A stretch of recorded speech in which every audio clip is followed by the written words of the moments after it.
Bismillahirrahmanirrahim. Assalamualaikum warahmatullahi wabarakatuh. Alhamdulillahirabbil alamin. Segala puji bagi Allah Subhanahu wa taala.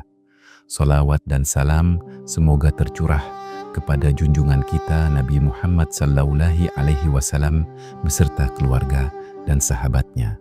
Allahumma sholli ala Sayyidina Muhammad wa ala ali Sayyidina Muhammad. Sirah Nabawiyah. Dengarkan baik-baik kisah ini.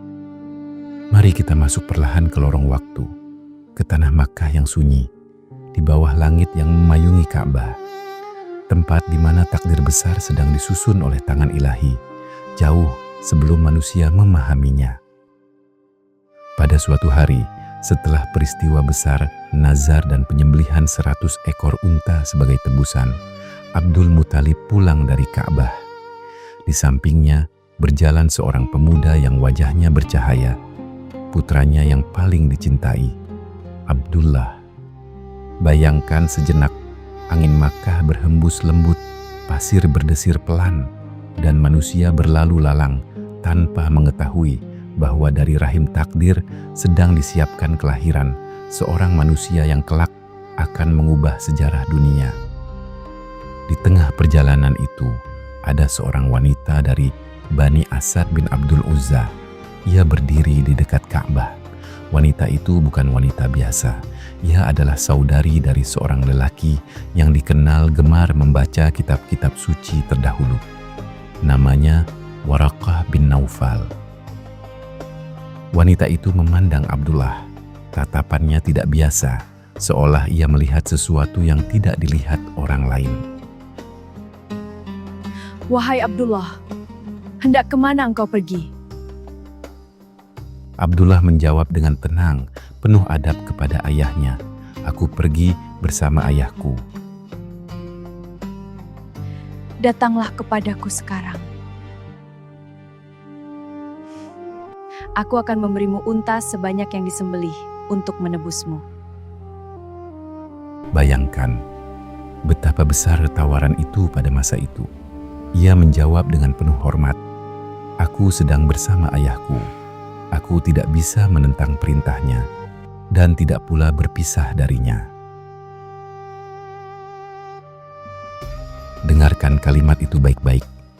Di dalamnya ada akhlak, ada kepatuhan, ada ketundukan seorang anak kepada ayahnya.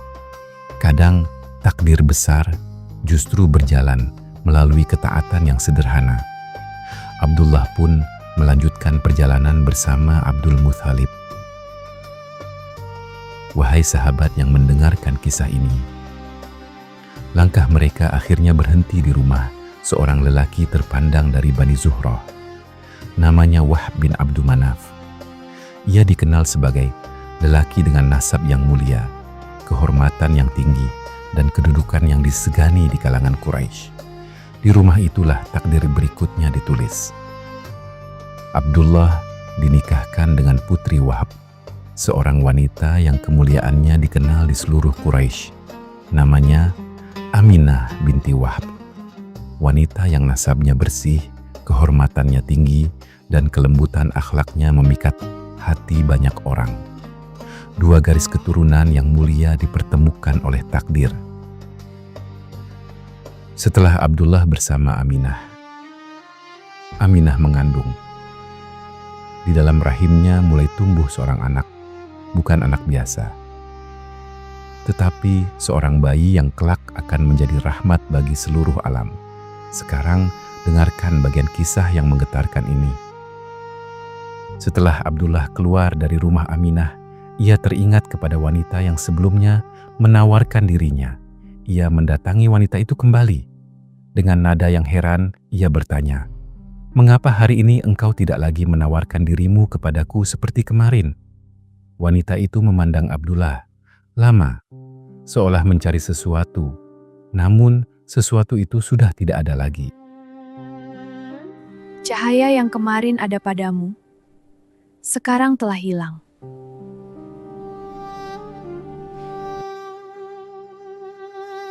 Kini aku tidak lagi membutuhkanmu. Bayangkan, Wanita itu dahulu melihat sesuatu pada diri Abdullah. Sebuah cahaya yang bersinar di wajahnya. Cahaya itu bukan cahaya biasa. Sebagian orang menyebutnya cahaya kenabian. Dan ketika Abdullah telah bersama Aminah, cahaya itu berpindah masuk ke dalam rahim seorang wanita yang dipilih oleh Allah, rahim Aminah. Wahai sahabatku, menurut riwayat yang sampai kepada Ibnu Ishaq, wanita itu mengetahui tanda-tanda tersebut dari saudaranya, Waraqah bin Naufal, yang mempelajari kitab-kitab Samawi. Ia tahu, di tengah bangsa ini akan lahir seorang nabi, dan ia berharap mungkin dari dirinya. Namun takdir berkata lain. Takdir telah memilih Aminah. Wahai pendengar, renungkan ini dalam-dalam. Kadang manusia mengejar cahaya, tetapi cahaya memilih tempatnya sendiri. Cahaya itu tidak singgah di mana manusia menginginkannya. Ia singgah di tempat yang Allah kehendaki. Dan dari rahim Aminah, cahaya itu kelak akan lahir sebagai seorang bayi, seorang manusia yang lembut hatinya, yang kelak akan dikenal oleh langit dan bumi sebagai Nabi Muhammad SAW. Demikian narasi tentang rahasia cahaya di wajah Abdullah, kisah menjelang kelahiran Nabi Muhammad.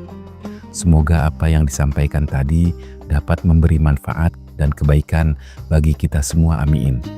Semoga Allah Subhanahu wa Ta'ala menuntun kita menuju jalan yang diridhoinya. Akhirul kalam. Wassalamualaikum warahmatullahi wabarakatuh.